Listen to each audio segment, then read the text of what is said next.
want my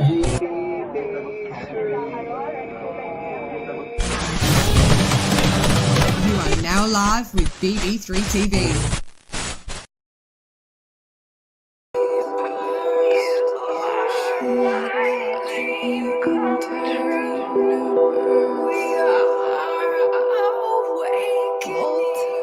Free to be who you want to be.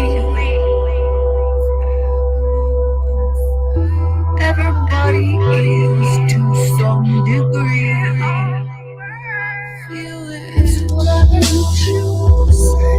You can be all you can be.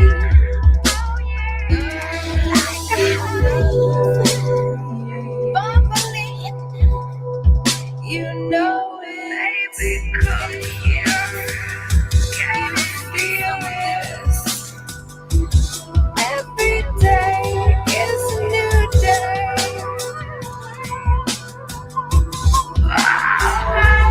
In your soul, baby, every time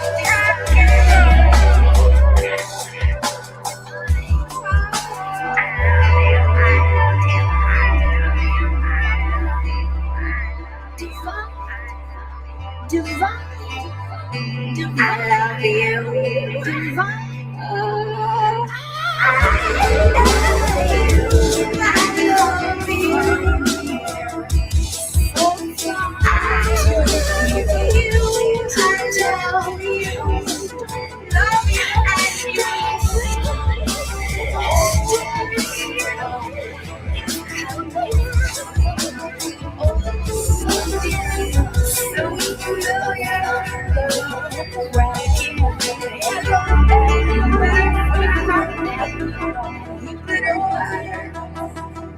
So you know it's time to tell,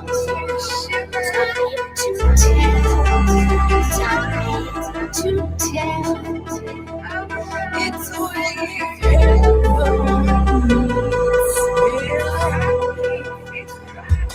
it's the time when everything tells.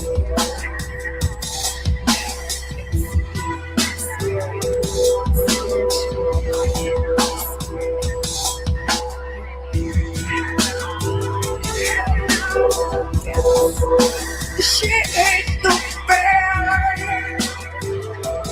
Oh man, oh man, oh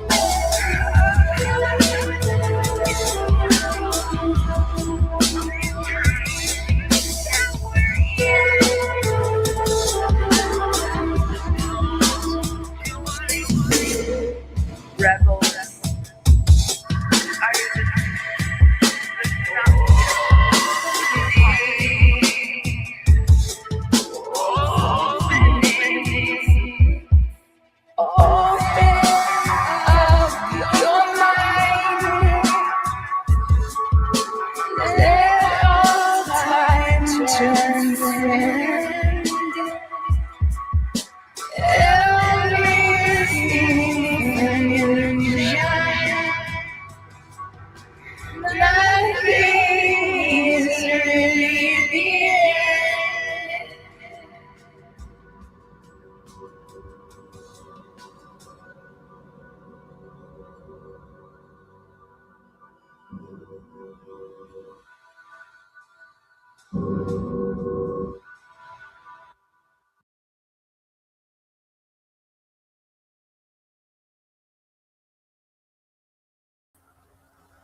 Welcome to BB3, Episode 1, Earth to DOM.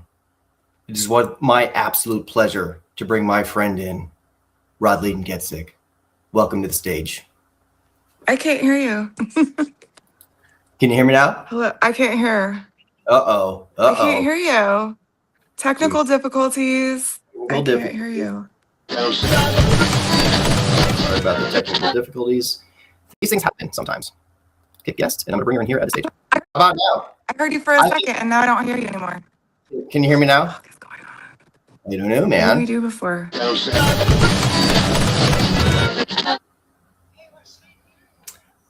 No, it's all good. What I'm gonna do right now is, I think what we should do. I mean, it's kind of fun right now. Is I'm gonna end the live stream and then redo it real quick. So I'm gonna let everybody know. All right, we'll be right back. All right, bye. You can The hear me. stream is live. Yeah, the Are stream. live. It says the Okay. stream is live and it's working. Yeah. All right, Are people like here still, or did we like? Everybody's gone, but I mean, they might come back on. I put it back up, so Okay. they'll. Okay. Okay. All right. So this is what I'll share out. Sorry, guys, about the technical difficulties from earlier, but at the same time, things happen. So we're just going to get right into the discussion. Rodleen, thank you first for being here. Yeah. It's been how many years we've known each other now? Kind of. I mean, it just kind of seems like a infinite roll of years. Like, because I mean, didn't we know about each other before we knew each Yeah. other? Mutual friends. Yeah. So Dave start- Aaron. Dave Aaron. Dave Aaron and Mimi. Mimi told me about it. Yeah. All my family right there. Aww. So let's just start from the beginning. Rodleen GetSiC, tell me about yourself from day one. Well, I will start out with the Tao Te Ching quote: push and it's too early, hold back and it's too late. At the right time, there will be no stopping. And that's how it works. We thought we had a stopping point tonight, but we kept going. So it happened. And absolutely, thank you everybody for coming in and supporting us. Definitely appreciate it. Yeah. So tell me where you started, Rodleen. Where I started? Do you mean like born? Absolutely. Okay. Let's see. Geez, what a story. Yeah, I was born in Wenatchee, Washington. My mom birthed me, and my father played a big role in that. I was their firstborn. Oh, and where I am right now, I'm at my Rod father's house, and he's my namesake, my Uncle Rod. And when I was born, they thought I was going to be a boy. The whole time they thought I was going to come out a boy. And when I came out a girl, they were shocked about to name me, because they wanted to name me Rod and they didn't not want to name me Rod. So they had to figure out, and they did figure out to name me Rodleen. And then my papa called my Uncle Rod and said, "Hey, Rod, we it's a girl and we named her Rodleen." And Uncle Rod thought it was a joke. Yeah, but it's no joke. That was the start of Rodleen right there. Yeah. At what point through childhood did you know entertainment was for you? Art in general? Oh, yeah, that's an interesting question, because in the beginning, I had an innate feeling that I was going to be an actress, like to be on movies. And I really felt that that was my calling. But by age 7, I felt that really strong. But my grandfather informed me that I was going to have to choose something more realistic and successful, like a lawyer or a doctor or a teacher or something like that. So I actually and I had never thought of myself as a singer or a musician for many, many years, because my mom and my pop too, they're really good musicians, and my mom is such a beautiful singer. I just never thought I could ever compare to her. But yeah, so for years, when I had to decide, I decided what I wanted to be when I grew up. After that, I decided I wanted to go into public service. And yeah, and then that kind of blew up in my face, actually. Like literally, like in Washington, D.C. In 1992. I was 17, and Dick Cheney broke my heart, really, because at the time he was he was in charge of the Department of Defense, And I was there on this, like, for this summertime, like, special camp called Presidential Classroom for, like, future leaders of America. And there was a lot of questions asking, but when I got a chance to ask a question, I asked why our country is so focused on other countries. Why are we, meddling in all these other countries' businesses and starting all these wars when we have our own country is crumbling? We have homelessness and gang violence and drugs and all this stuff, back in 1992. And still today, we have a lot of issues with our crumbling nation. And Dick Cheney said, "Ms. Getzik, that's very sympathetic of you, but we are a world power and we need to maintain that status." Damn. And that literally broke me. Like I mean, I can't even explain like how, like, it was like the needle that broke the back or whatever. Like it was like all of a sudden I realized I could not go into politics because it was just like, the PTB, the powers that be, like, it was like, we have this world power that we have to maintain the status. And I just felt like I couldn't penetrate it, like, spiritually, like, driven I am. And then after that, like, I was literally like heartbroken, and I took the train home from Washington, DC, like the Amtrak. And when I got back to Granite Falls, Washington, where I lived in the mountains, I went to the falls and I was just praying, like, what is my purpose? What am I to do now? Because all of my schooling, I'd been focused on going into public service and academics and everything. I had a full ride scholarship, and I was working really hard, but it all seemed like it just like completely like crashed down. And all of a sudden I received a song, like a song came from the spirit to me. And I knew right then it was a blessing from God, and that this music thing, like, that I felt very guided to go into music. And from there, I just kept writing music and performing right away. I started performing right away. What was the song? The song is called Entrust Yourself. And it's like, it's on archive.org. Okay. Like a cappella. It came a cappella because at the time I didn't play guitar. I think my pop had, at that point, I think he taught me a couple chords on the guitar, like on the electric guitar or something, if I remember, like Frere Jacques or something, but I didn't really play yet. And I was receiving a lot of a cappella songs. So, Well, with that, how did you find your voice? Your voice is absolutely distinct. I mean, it came right then. Like, I had no idea I was a singer. Yeah. Until that moment. Yeah, it came with that song. Yeah. And that was it. Yeah, that was it. And from there, thousands of songs.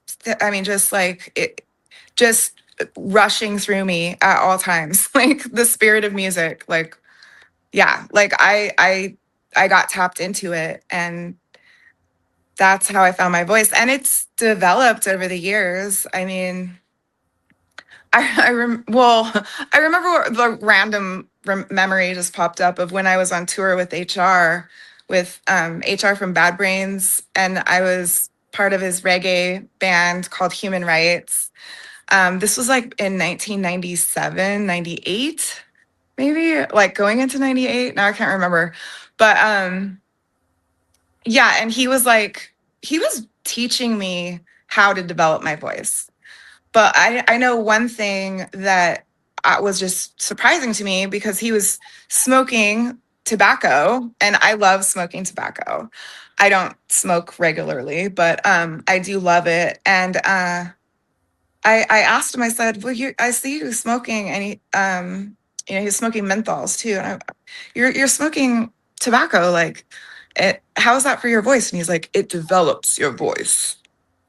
So, yeah. So I think that tobacco has played a part in helping develop my voice too. but concentration, that's something also that HR really taught me, which I've been concentrating my entire life. And I told him that, but I learned to concentrate in a whole new way with this whole injury thing that I went through in the last almost 16 years now. Like new levels of meditation and concentration. And now, like, I feel the spirit of music has like rushed back into me. And like, it's like as if the whole time that I was almost pretty much dormant, because I was so disabled and in so much pain that I couldn't do very much at all physically. I could hardly move at some points of the life there. But I do feel that the whole time the voice was developing. I don't believe in writer's block. You know, I believe that we're constantly developing. Understood. Let's pull back a few notches before we Yeah. get into the injury and then going forward. I want to hear about Rodleen GetSic's first performance. How did it feel like seeing the audience? I want to hear the adrenaline rush that you had, the nerves.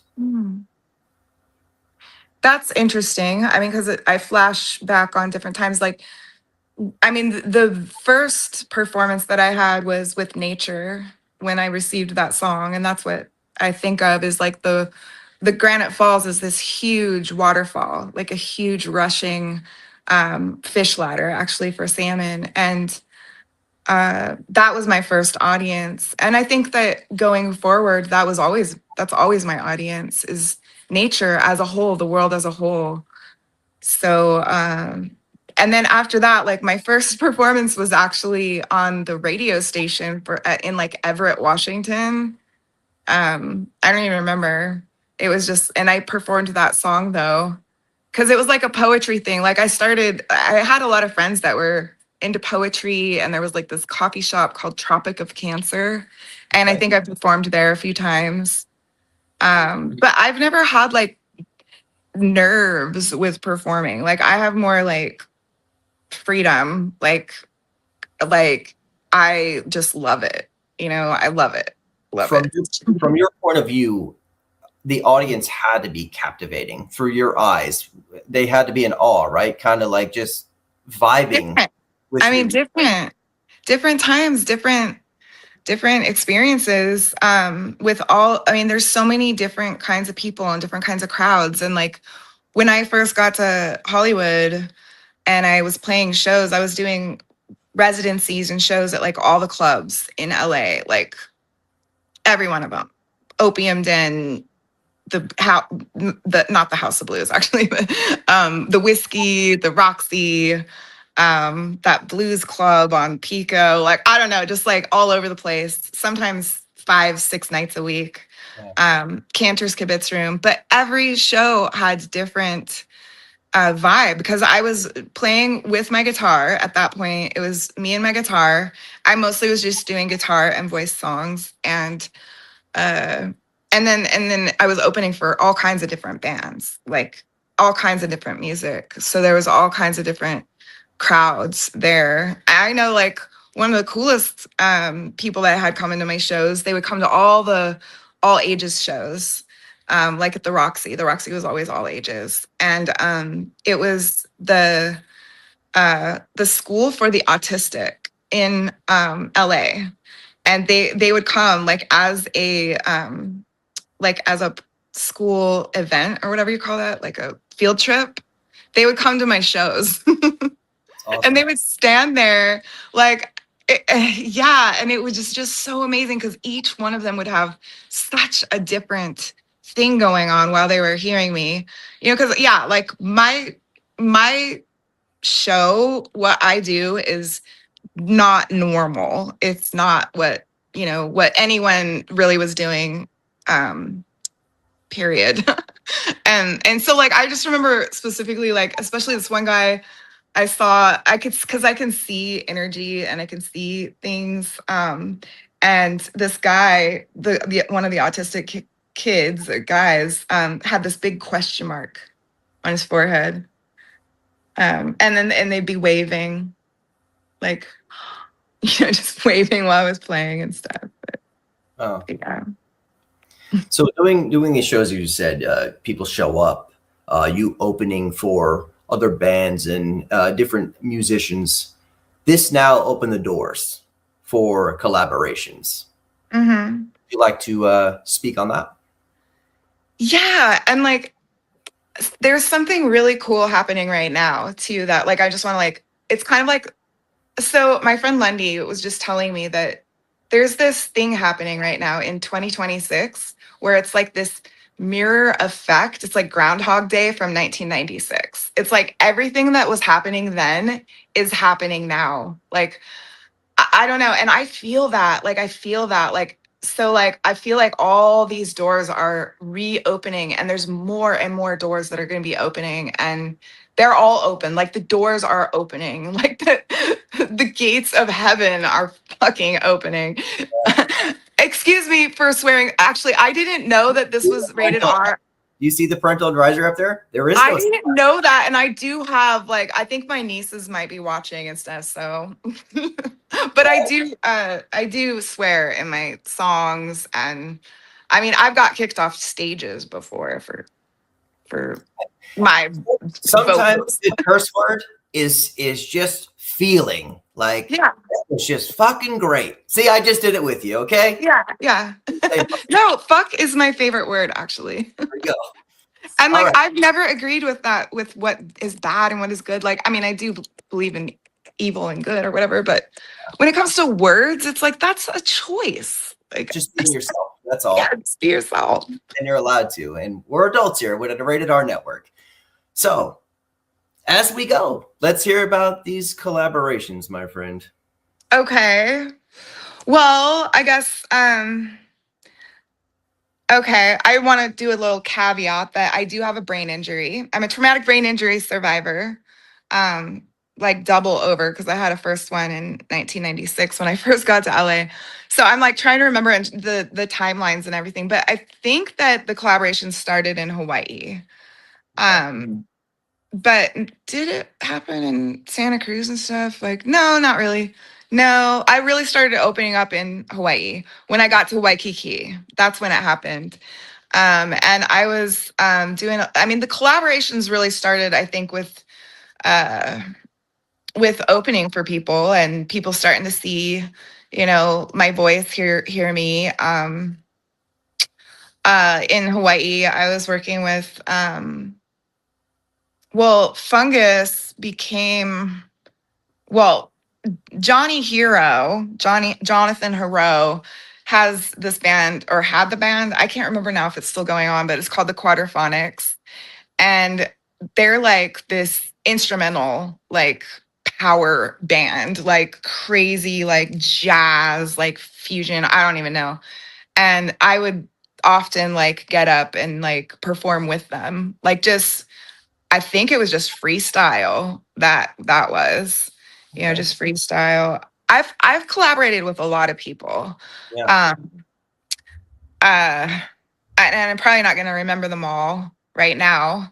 I'm trying to think Hawaii, that era, but just flash forward, like in LA, like I mean, a big one was HR, and so and how that happened. So I didn't necessarily want to collaborate with people actually in the beginning. Like I was asked to be in bands actually in Hawaii. Don Ho, I don't know if you know who that is, but Don Ho asked me to be in his band. Wow. Yeah, he did. And he actually was kind of begging me, like, please, please, I really could use someone like you know, and um, because, well, and there's this whole reason why I met him and why I started meeting all these rock and roll people. There's a couple different reasons, but I don't know, like I'm jumping all over the place, but Just be you.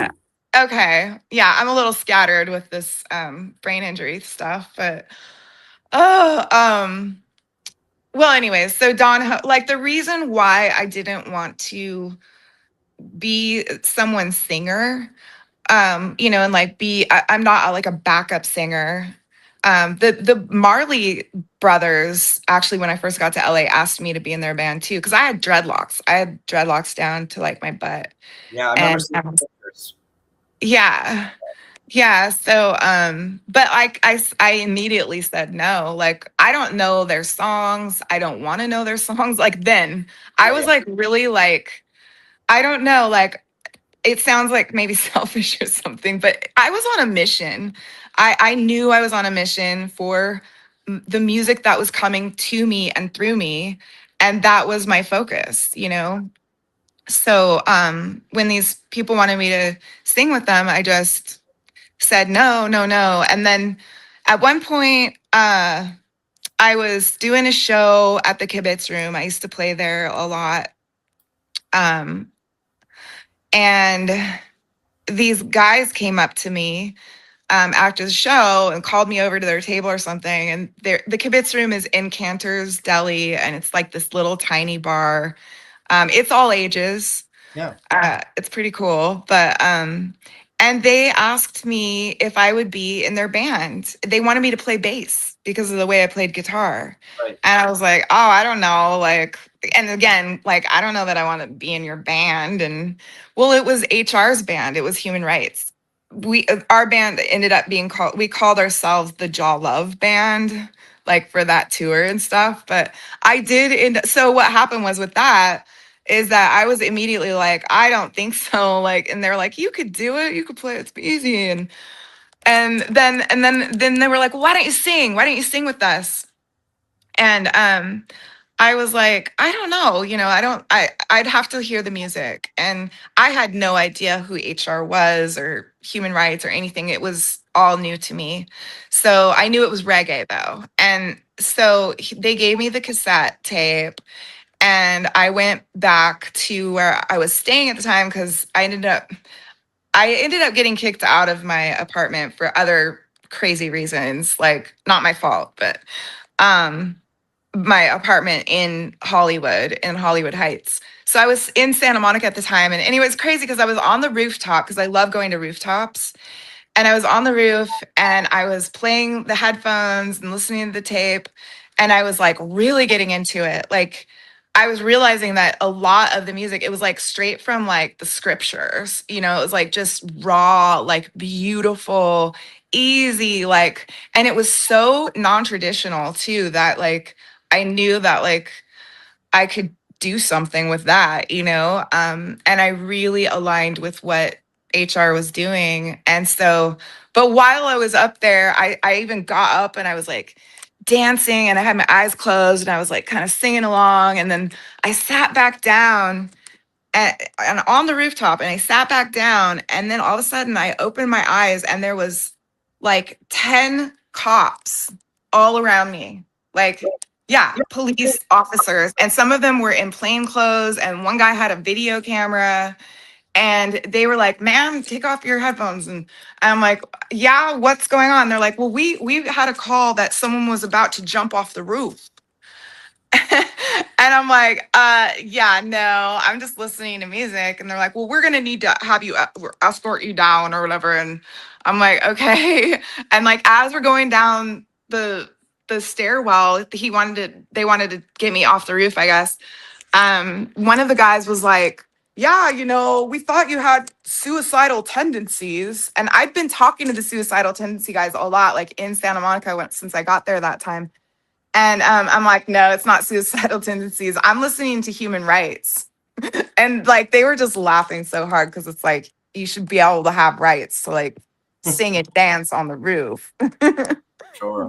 But yeah, but so I decided, yeah, I want to do this. I want to do this tour. So that's how that started.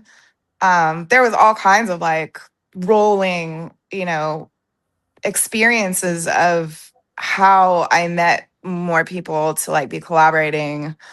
Um, I met John Perry Barlow. I don't know if you know who that is. Do you? No, that No. one's not familiar. Okay. Well, John Perry Barlow, he's amazing. He's an amazing human being and soul, and he's one of my best friends. He passed away. Um, I don't even remember what year. It's all like it was like maybe 5 years ago or 8 years ago or something already. But we became like ancient friends immediately. Actually, when I met him, at this party in Hollywood, and I brought my guitar because I was like always bringing my guitar everywhere, and I played a song. Like I always wanted to just play a song. Like I didn't want to just like I didn't have like a cassette or like a demo. I didn't believe in demos. I didn't want a demonstration. I wanted to like give it to them. They had to hear me play, you know? And so like at this party, I'm like, I find the opportunity and I get up and no one's performing, but I did. I mean, I of course got permission or I don't remember, but all these people, they were like all like high on acid and stuff too. And I played and I'm seeing this man like kind of like melting into the carpet in front of me. And then afterwards, that was John Perry Barlow. And afterwards he told me that oh shoot, what's that painter? Salvador Dali. He said, "You are the Salvador Dali of music." Wow. Yeah. Um, yeah. And so John Perry Barlow, he's done so many things, but one of his big things is that he wrote all of the music for the Grateful Dead that Bob Weir sang. Wow. So yeah, he wrote a lot of incredible songs. He was a lyricist, but he also had a whole other like offshoot life, which got very involved in with him too. And this was in the mid 90s when I first got to LA. But he was very involved in the tech world. And he had even written the Declaration of Independence for the internet. He wrote that. He was the co founder of the Electronic Frontier Foundation.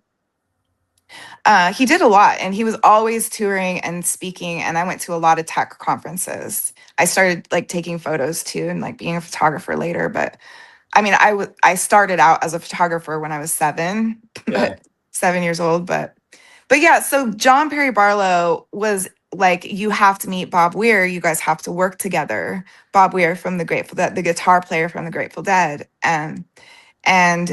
So we went up there together at one point to the Bay Area, to Mill Valley, and right away, Bob was like, he wanted to press record. Well, like we immediately went to his studio at his house, and we just started recording. We recorded a bunch of songs at his house, like that night, and more to come. And I was starting to do shows with him with his band Rat Dog. I was opening for the shows. He wanted and they wanted. I mean, Phil Lesh was down for it too.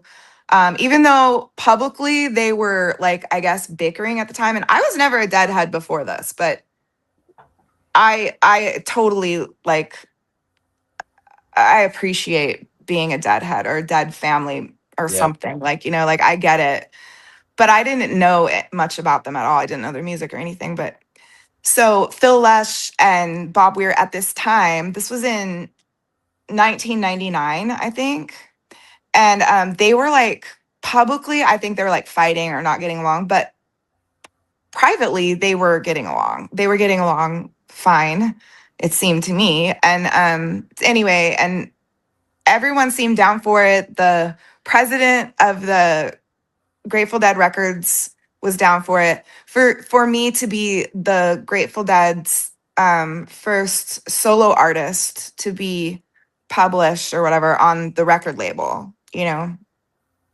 And before that, I did get several other record label opportunities before and after, but it never really worked out because of all certain crazy things. And then really what it came down to too, I think, is that my music was not commercial enough. And that's what the mother company of the Grateful Dead, Arista, told us that my music was not commercial enough and that they couldn't produce it or whatever. It kind of crazy because were the Grateful Dead commercial? I mean, I don't think they were, but I mean, maybe later on, but yeah, no, maybe later. But for Free Spirit, yeah. you know, Uh, that's kind of a tough call. However you see it. Yeah, I didn't care though. Like, I mean, not that I didn't care, but I just trusted completely. I trusted my fate. I have faith in my fate, and I mean, I literally was like, oh, okay, well, fuck their loss, Arista's loss or whatever. Like, fine, I'll do something else, like, I didn't need validation by getting a record deal. I was more into performing live. Like, that was what I was all about, was performing live and receiving more songs, writing more songs. And even at that point, I was not really into actually collaborating very much with people. Um, but it started around that time that I started actually playing with people. Like, I put together some bands around that time. The first band that I put together was called The Enchanted Forest. Wow. AJ Jackson, he was like an inline skater, really cool guy. And this other guy, Lem J, and me, and we all just like had this band thing for just a short while, and it was amazing. And then I had the other band that I put together. Well, Charlie Womack actually put that together. He was he was another one of my very best friends. And he was an incredible guitar player, just incredible. He was a big Grateful Dead fan. So like, and I knew Charlie kind of from Hawaii. Like, I met his kids in Hawaii. They grew up there, and at the time where I met them, like, they were moving to Ventura area, Oxnard actually at the time, and then La Conchita. And anyway, I ended up there too. And yeah, and so Charlie, La Conchita, I lived in La Conchita, and Charlie and I did a lot of music together. I mean, just a lot. And he would do this amazing stuff, and it like there's all the recordings are buried under Rincon Mountain. I was gonna say under the fucking mountain. Like, Well, I you don't know did. why I'm like holding back my fucks. You I did. should You gotta give a fuck to get a fuck. So but but yeah, all the recordings, Charlie, even after that, like, I had another band called GetSiC. And Charlie went to every single show, and sometimes he would play with us too, but he recorded every show. And he had like probably hundreds of shows recorded, all the Bob Weir shows. He would bring all of his recording equipment, and he performed with me at the Bob Weir shows a lot. And but La Conchita fell in 2005. I don't know if you heard about that, but that was a big deal. That fucking wrecked my life. But I mean, of course, I got myself back together. But when La Conchita fell, that was like this big, huge mudslide that came onto my community, my family, my neighbors, my friends, the animals that I loved, Dharma, Blue. But Charlie and Michelle and the girls, Michelle Wallet, and it was just like the mountain came down and buried them. And with that, the mountain buried all of the music that we'd recorded ever. Wow. So it's under there because I believe like it will be salvageable someday because it's on compact disc, and like, so that shit, like, that'll hold up. I think it It's just will. a treasure. It'll be archived someday, maybe. Absolute treasure, man. Yeah, it's a treasure. So it's crazy. We said that we were going to do a 45-minute show. That's not happening. We are 33 minutes in. Okay. This is how good things go. Okay. Moving. Do we have people that they found us again? Absolutely. Yeah, we have watchers. Okay. Absolutely. Okay, we have watchers. All right. Thank you guys for being here. I'm putting you guys on screen Thank as we go. Like, share, follow, subscribe. And as I have on here, enjoy Rodleen GetSiC tonight. This is an absolute pleasure hearing this woman's stories. So pushing on from a little bit from music, even though music is your passion, we're going to come back into it. Let's talk cinema. You had a passion to be an actress, and it has happened. Mm-hmm. Speak. Yeah. So Well, in around right after La Conchita fell in 2005, I actually moved back to La Conchita after it fell, and that's where the horror film was started to be birthed, I think. That's when we started, Adam Raymeyer and we started creating this energy around making a horror film. We had kind of talked about it before that. We met at like a show of mine, like, oh gosh, Mr. T's Bowl or something like that. I don't know. Yeah, like a long time ago, like when I had my 1976 Nova or no, I had my Maverick or I can't remember. But anyway, so we like started formulating this idea of doing a film together, and it was all like completely organic. Nature was involved, like God, spirit, like the spirit of all things came through us, and we allowed that to happen. Like we called it, and we were creating this piece of art. And we didn't know what was going to really happen with it. And it took years of development. I mean, I guess it took about 3 years. I guess I feel like it took longer than that. So maybe we were meeting up before that. The La Conchita is just like a memory point. But we did a lot of photo shoots, to kind of like cultivate this energy around creating the film.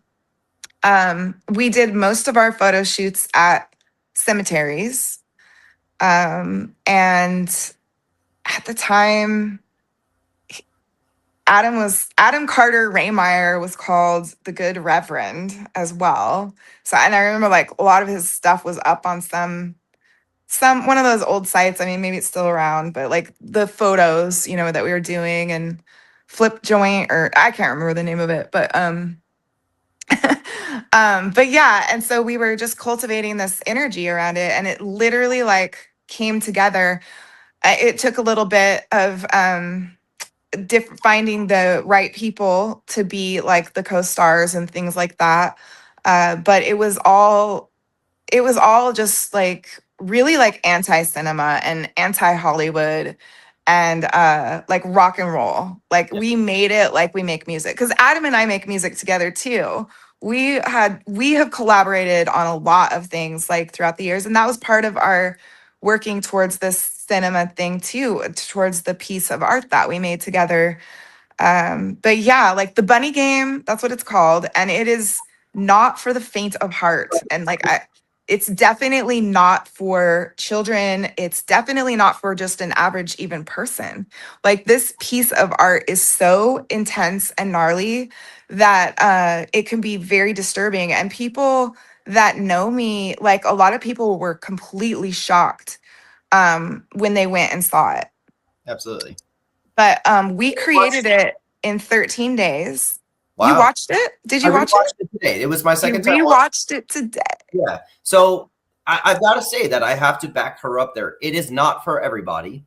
It is raunchy. It's disturbing. It's crazy. But here's the beautiful things on it.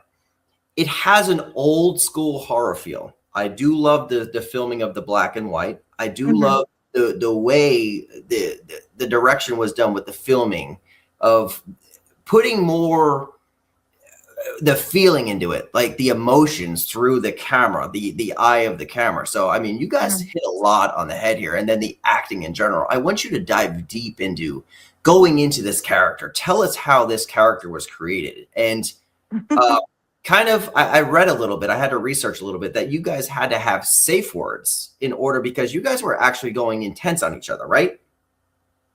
Is that true? It was intense, yeah.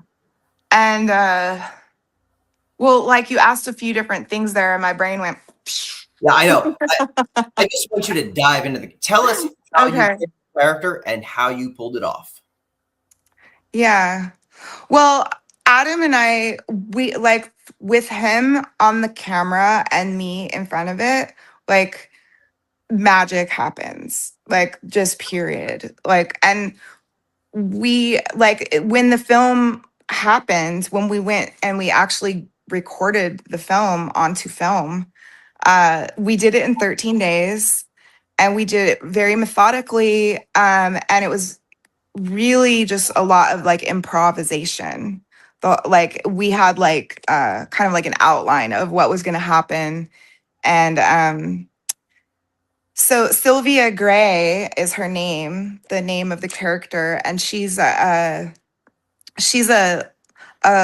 girl that came to Hollywood that wanted to be an actress, and then she just ended up going down a dark path and not becoming an actress like so many people do when they come to Hollywood.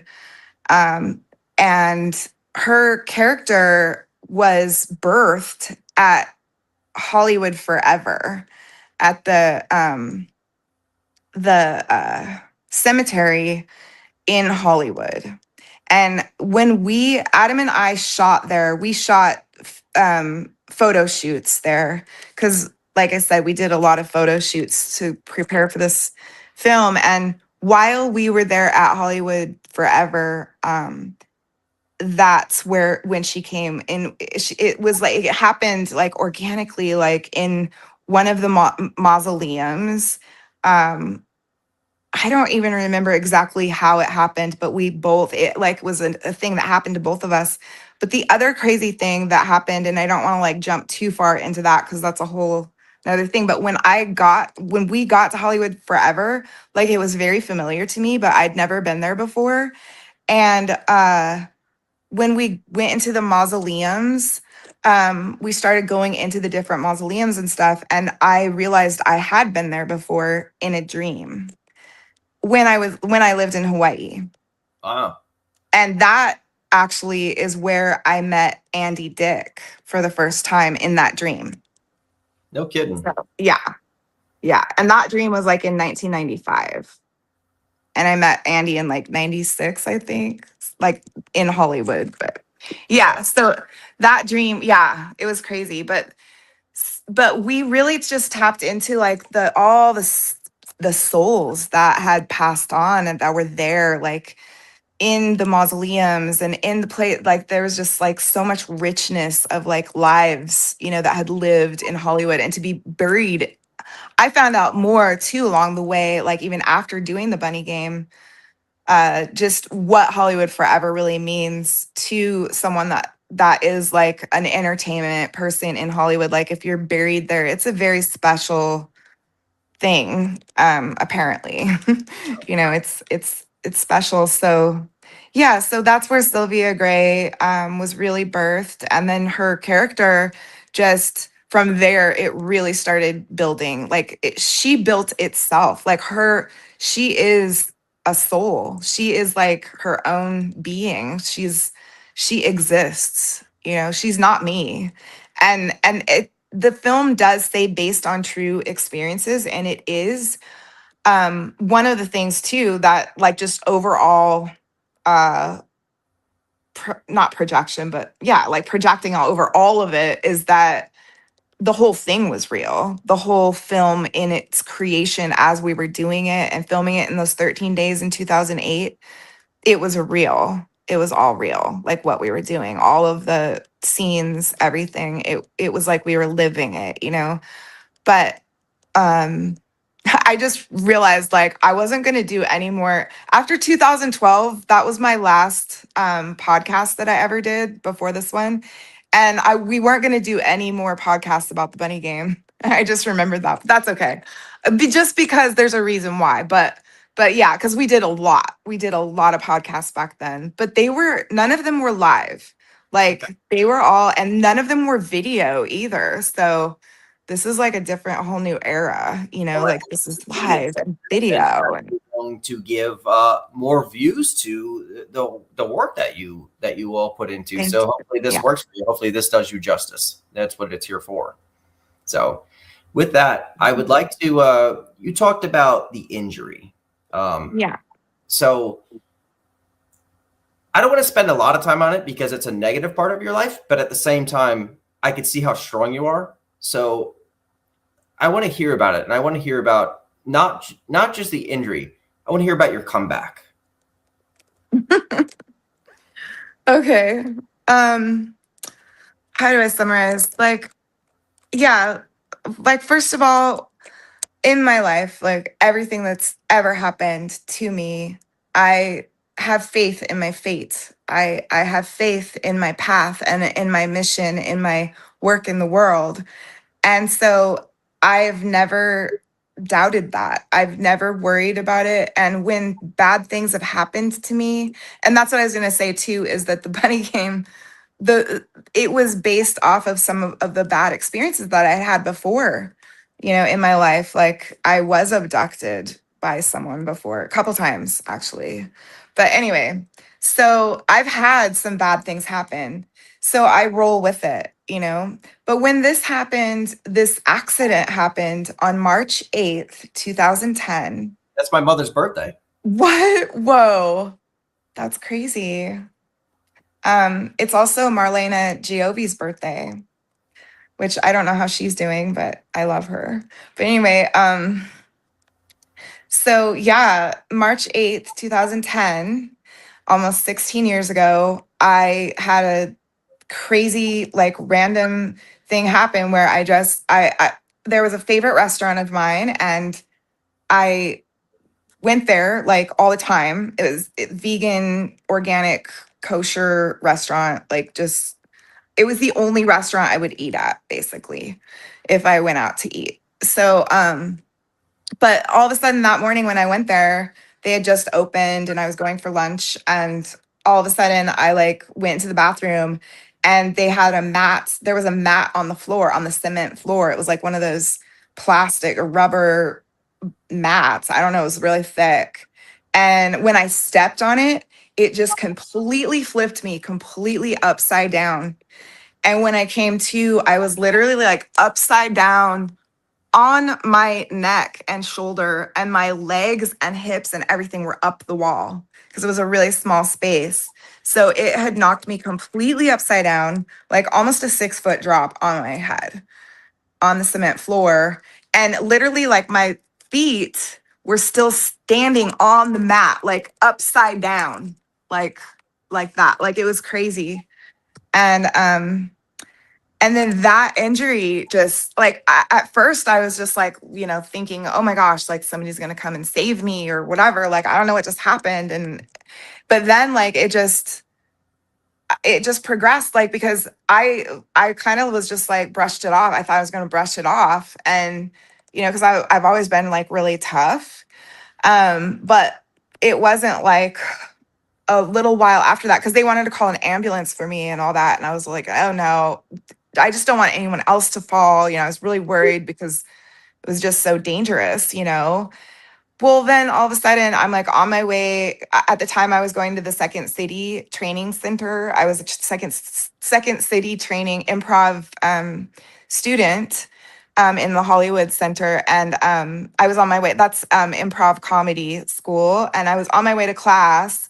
And all of a sudden, like, my vision started closing in and I started seeing Grim Reapers, which that happened in 1996 when I had a car wreck and I, at that time, got a traumatic brain injury too. It was not as severe as this one, obviously, but that was a whole nother crazy story. But yeah, and so then I instantly, like, and as this was happening, I was like driving to the Second City to my class. And so I was like right by, at the time I lived in West Hollywood, and I was like right there by Cedars-Sinai hospital, whatever you call it.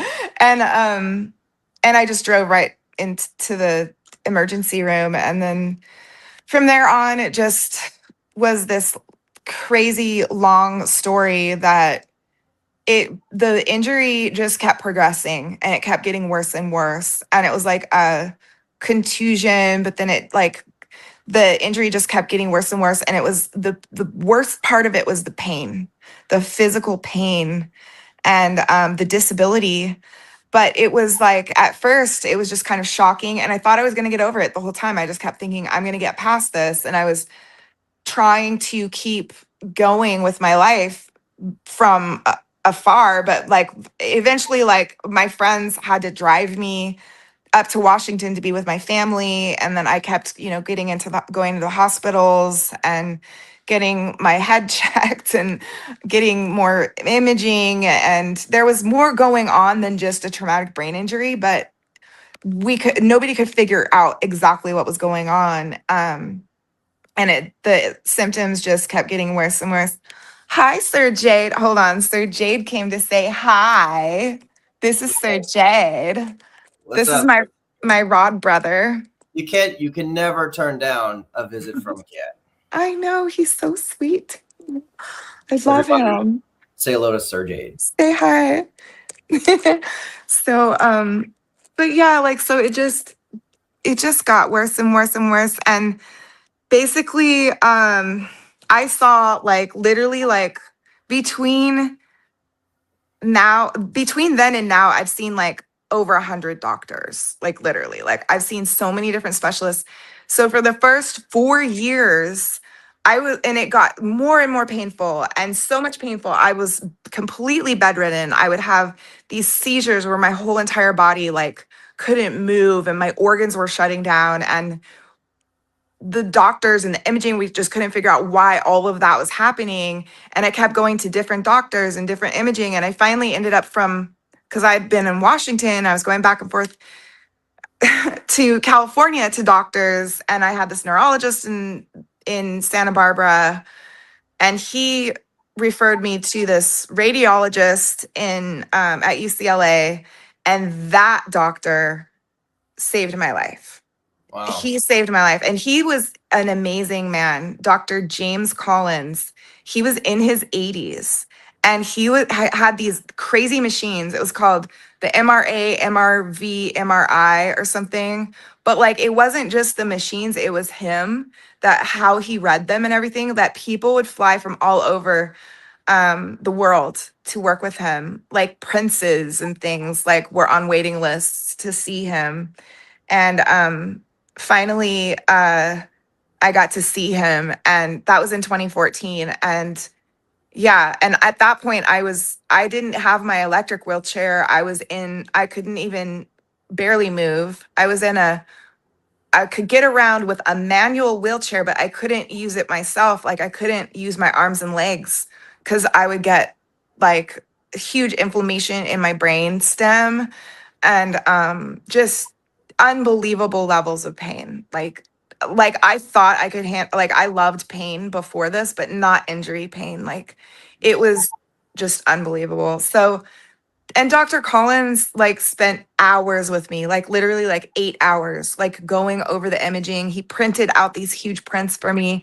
He also told me a lot about his life. He was an amazing person. He started off as a boxer back in like whenever that would have been, the 30s or something, and just like amazing stories. And he passed away, but he passed away not before before he passed away. I was able to see him again and get further imaging. And it was crazy because yeah, at that point, I can't remember like what, but it was still happening. And what he discovered was happening was that in addition to the brain injury, I was having venous compression at both of my jugulars.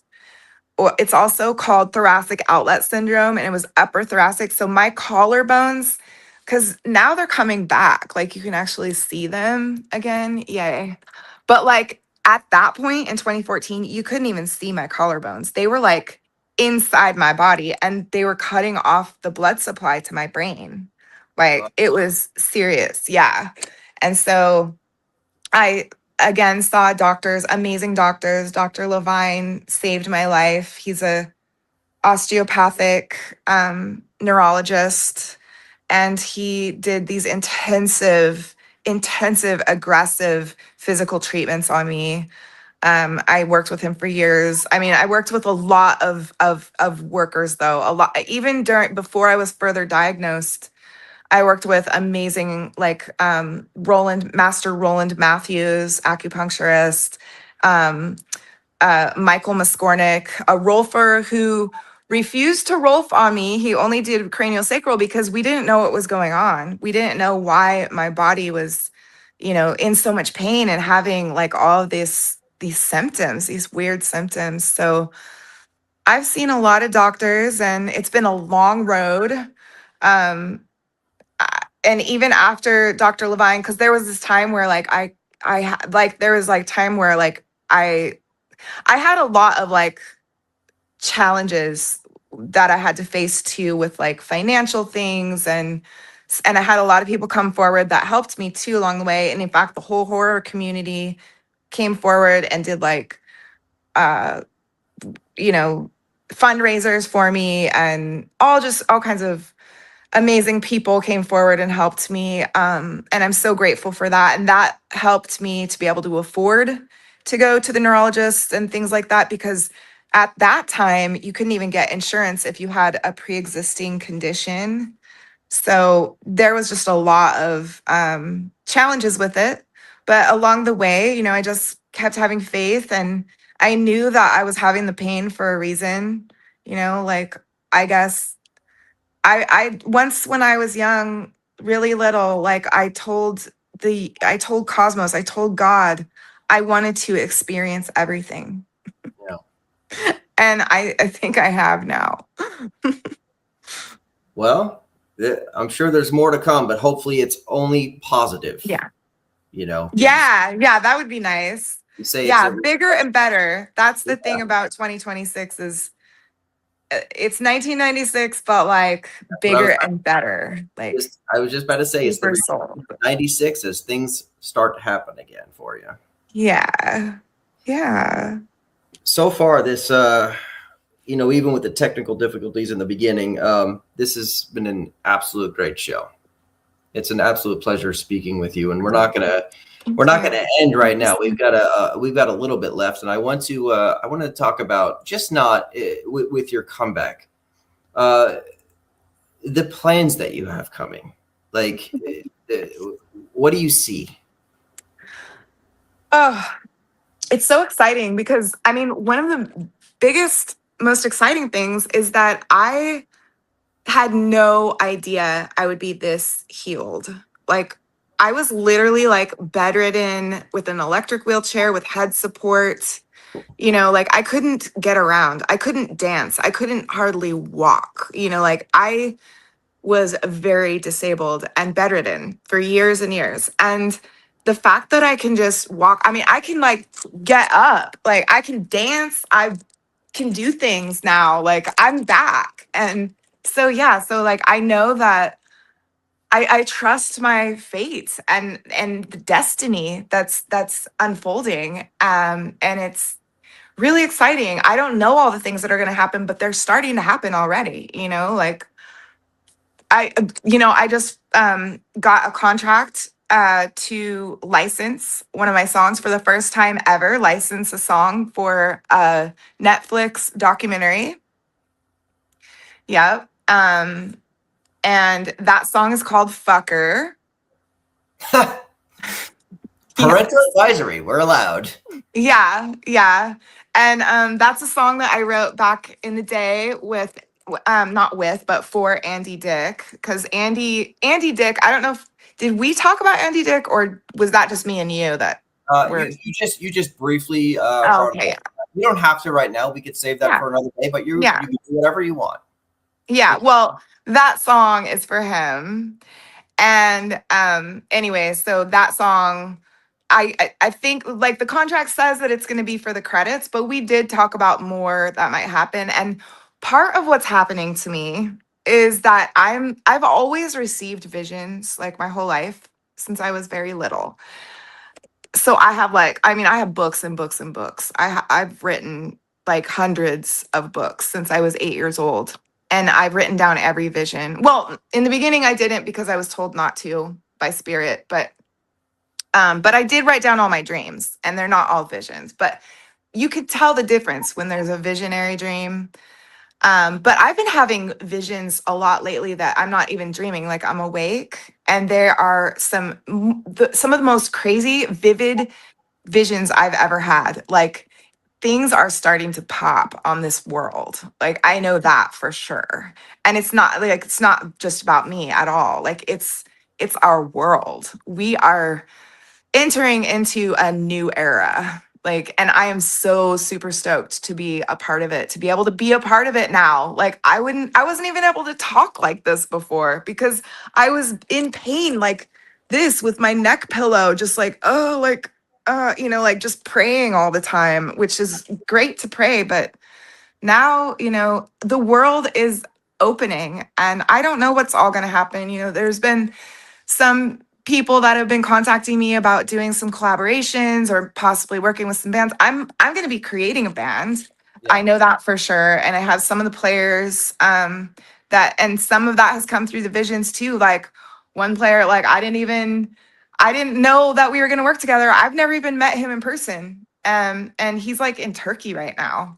But all of a sudden I saw him in the vision and he was playing guitar like he was playing a bass or something. And I heard the guitar line, the bass line or whatever. And just so much is coming together right now. And there are so many players that I'm going to be playing with. And I don't know what the band is going to be called.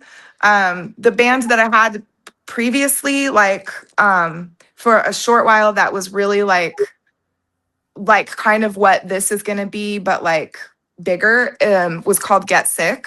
Okay.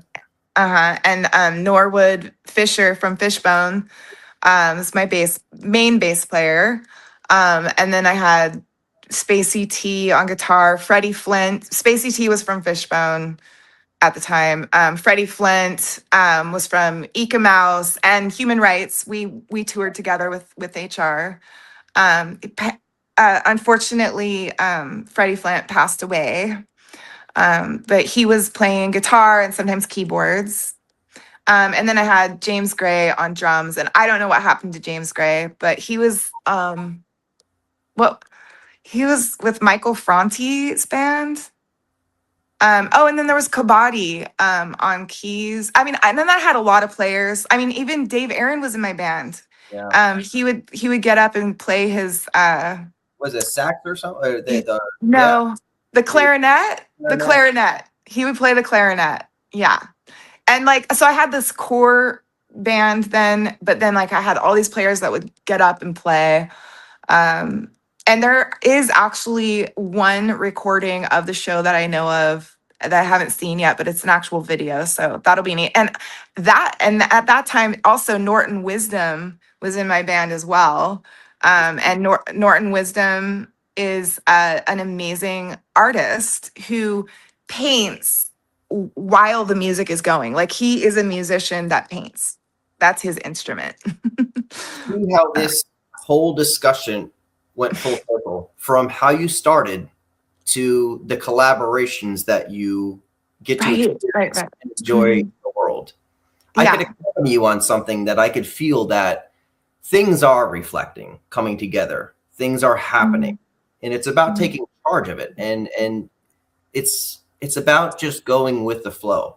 And I could feel the vibe, and I can understand where you're coming from. So artist to artist, I really appreciate that. Yeah. And what you do. I want to dive into something as well too before we end it, because we're going to end it with something special, which we're going to end it with my favorite song that you have created. But one thing that my friends and I growing up, I want to speak of the Deftones. Okay? Okay. Right. So Okay. it's one of these things where with that song, we had a debate. How did Chino pull that voice off? But it was you. It was you. It's funny. That's cute. Yeah. Like, how did you know? It was you. And I'm like, brother, this Was is that my crazy? song, Knife Party. Because did you know me, or you got to know me and then you were like, wait, what? Like, We were young, and then afterwards, I said to my brother, I said, there's old friends are all coming in. Ted, what's going on, brother? Old friends all coming in. But when I said, cool. hey, brother, that's my friend, Interesting. and he goes, get the hell out of here. Sure enough. Can you That's crazy. tell us a little story about that one?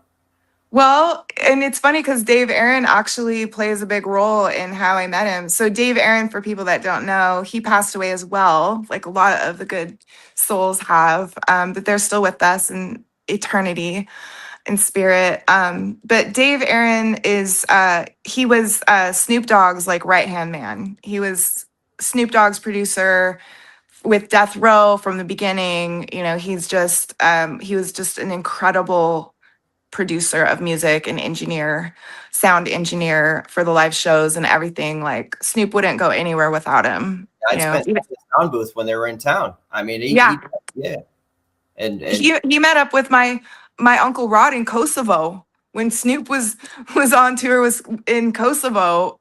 Dave Aaron met my uncle Rod, my Rod father, for drinks when because he was out there too. But I want to throw this in there. I was grateful to meet Dave through our mutual friend. He's known as Mimi. So he's an old brother of mine and family. aw, So, I mean, I love Mimi. I miss him so much. all I miss respect. his home cooking and oh, That's one good dude. But yeah, I anyway, miss Dave too.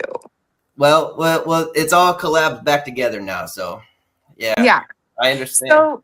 So what happened, like how that even came to be though too, is that it was just this crazy like convergence. So I knew I was supposed to meet Dave Aaron and it was supposed to happen like even years before that. And I'd like written a song that I was supposed to like, I know I was supposed to like with him, which we did, but that was like years before because like it didn't happen. Like the people were like, oh, you need to meet Dave Aaron. Then it didn't happen. But then all of a sudden it was happening again. And it was through Bob Weir because Bob Weir's bassist at the time in Rat Dog and some from his other band too, Rob Wasserman, was doing a solo record and he was recording it with Dave Aaron. And so that was happening at the studio, which I think is not there anymore. It's called Larrabee Studios in Hollywood. And so I went down there to meet, you know, Dave Aaron and then like I was up in like the green room area, like the pool, like playing pool or something. And like somebody like said, oh, Rodleen, play that cassette or whatever. And I had just done a show up with all the members of the Grateful Dead remaining except for Phil Lesh. He did his own show on the new year of the millennium for the year 2000. So that show, I'd opened that show up at the I can't remember the name of the big place in San Francisco, but anyway, and there was a recording of it. There was a cassette recording of the show. So I played that show like over the thing, and I guess Chino heard it. And Chino was also like their band was recording in the same studios at the same time, but we were up in the green room area or whatever. And then so Chino comes up to me, he's like, hey, you know, like I'm just wondering if you might want to sing on one of my songs because I just heard your voice and I think it would be great. And I'm like, well, I don't know, like I don't know if that's, you know, if it'll work. Like I don't know if you know, it depends on the song. Like, what's your band called? And he said the Deftones. And I totally thought that it was like ska. Like I thought it was gonna be ska music because of the way it sounds, like the Deftones. Like, doesn't it sound like a ska band? So I was really shocked when he brought me into the studio and he started playing the song. And right when I heard it, I'm like, oh yeah. I was like, turn it off. Like, let's do it. Let's go in the vocal booth. I can do this. Like, I knew it right away. Like, if it hit my soul, you know, I told him, then I can do it. And so that, yeah, like it just happened. And in fact, when I was in the vocal booth, had never happened before. I knew that magic happened in the studio, but all of a sudden this blue sphere like of God energy, which I've seen before, like I've had that blue sphere appear and like open in visions and things, but this blue sphere opened right up in front of me where my voice was happening, and it was like it was not from me. You know, the voice that happened was straight from the heavens, like from the spirit of music. And that's how it happened. I believe it. Hearing that, and it's chilling. Those vocals on that track is Knife Party. It's Knife Party. Knife Party. Just for people that don't know about it. Like just hearing it, because it's always on my playlist, and it gives me chills every time. Now, Now, Wow. I gotta say this. I gotta say this because we have this other show called Dom and Tom's World. We interviewed the Evil Dead with Betsy Baker and some cast. So she did that laugh that she did. Before you do the song, can I put you on the spot? Can you hit a little note from Knife Party? Hit a little note from Knife Party. Wow. Well, I don't usually just like belt out things or, usually like I sing all the time. But it's like with the spirit of music. So let me see if something comes. Like I'd appreciate it. I don't know. It's hard. It's hard to just like all of a sudden jump into it. I don't know. I would have to like be like riffing off of like some song that comes to me. Like I don't know. So wait, maybe I can maybe do it when I do Majika. Exactly what I was about to say. You felt it. Yeah. So with that, talk about Majika. Tell us about the song. Okay. And then I'm going to say my goodbyes to everybody. After you say it, you're going to pick up your guitar and you're going to be full screen and we'll end the show. Okay. Oh my gosh. It's been so awesome to be with you today. Thank you. And also it's like really cool that it said episode number 1. I was like, oh my God, that's so exciting. I mean, I know you've done a lot of podcasts before and stuff, but this is like a new era, right? It's a new era. This is a new show. So Majika, Majika came in Hawaii. Majika was a dog. Majika was a beautiful, special doggy. I was just thinking about Sir Jade. I don't know where he went, but anyway, Majika was a special dog and he could surf. We discovered that he could surf because we would throw coconuts out into the ocean and then he would get them and like ride the waves back naturally. So some of the guys started putting him up on the board and he would ride it. He just naturally, he was a natural surfer and he got on like the front page of like the Honolulu Times or whatever, and he was becoming a celebrity. But I just decided to write a song for him, like in his honor.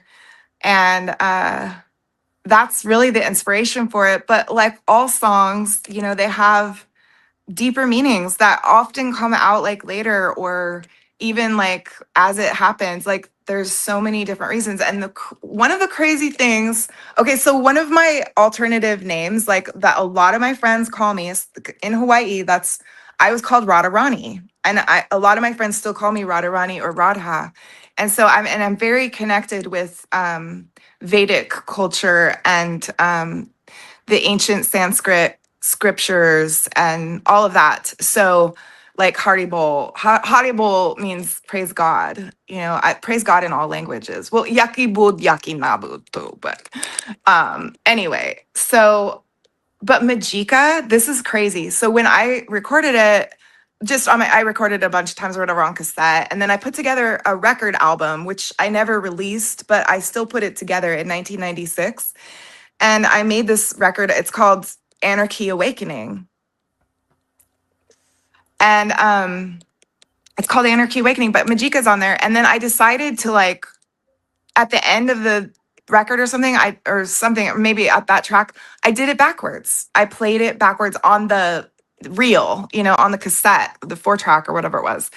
And it was so tripping me out because Majika backwards is Krishna. Oh, shit. Yeah. Never even recognized.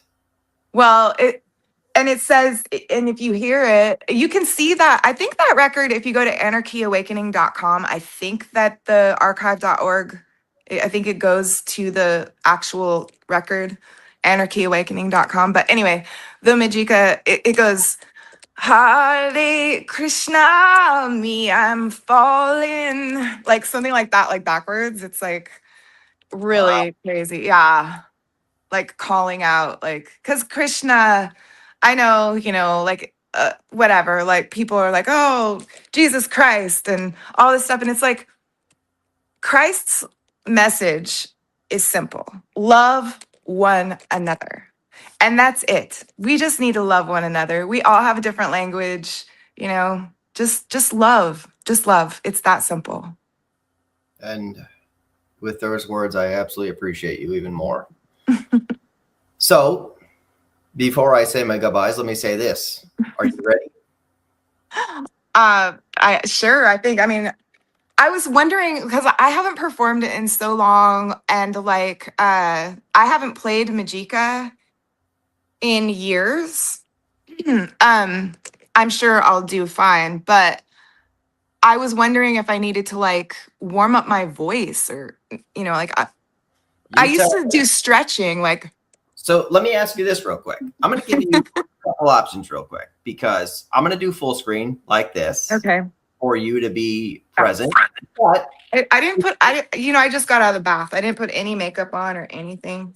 do that real quick. Let me see. Okay, How where's my stand? Oh, like that. um, I actually want you full screen because you are the okay. show tonight. Okay. So, yeah. I was going to do it as if like I could be kind of an audience and chill with you, but no, I think it's important that you are front and center.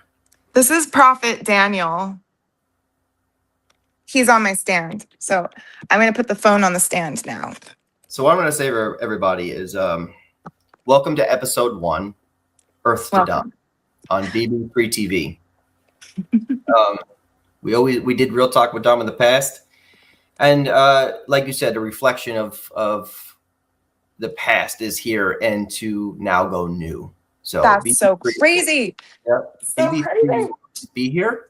It is the network, and new shows will always have opportunities. And I appreciate everyone who has put their part into BB3 in the past. With that being said, like, share, follow, subscribe, and most importantly, enjoy. And without further ado, Rodleen, thank you for being my guest here tonight. Thank you so much, Dom. Earth to Dom. You are my family. You have been for years, and I'll be here for the future as well. We'll be doing a lot more work together, I'm sure. I'm going to pull myself out. Okay. Everybody, enjoy Majika. And I do want to say this is my Rodfather's guitar, and it reminds me so much of Blondie, Bob Weir's guitar, named Blondie. I don't know what Rodfather named this guitar, but all right, here we go, Majika. I hope it's in tune.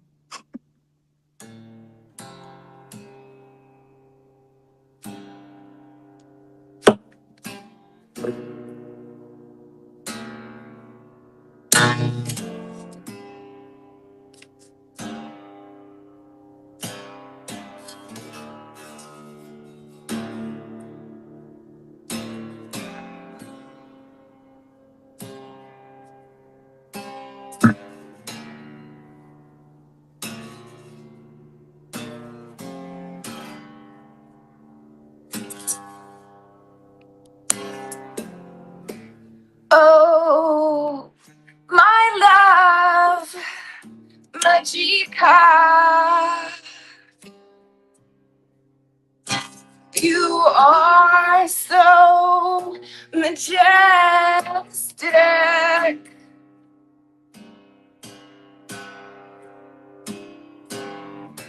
Like the sun up in the sky, you shine from where you sit.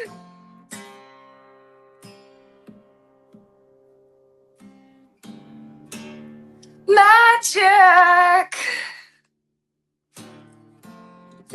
magic.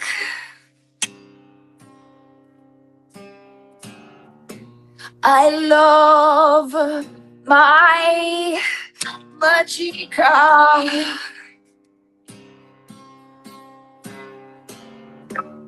Magic, magic. I love my Majika. Oh, my love. How can I No, Magica, Queen Mom of all dogs, Solar Surfer, Celestial. She's careful where she trods.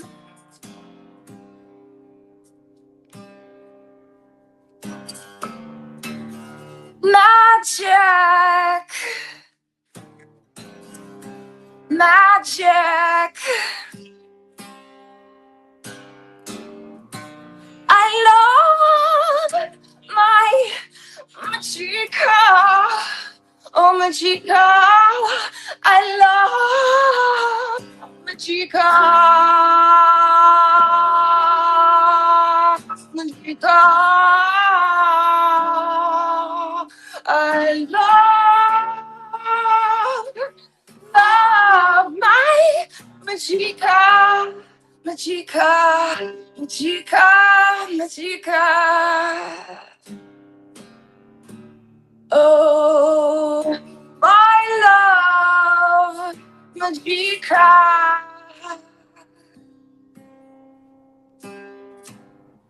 You are the most cool,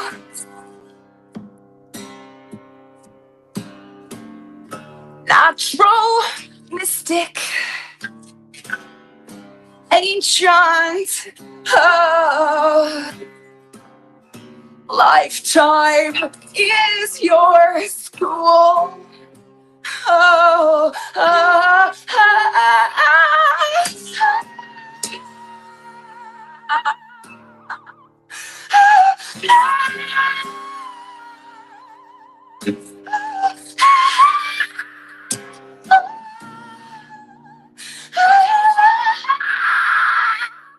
my Magica, Magica, Magica, Magica, Magica.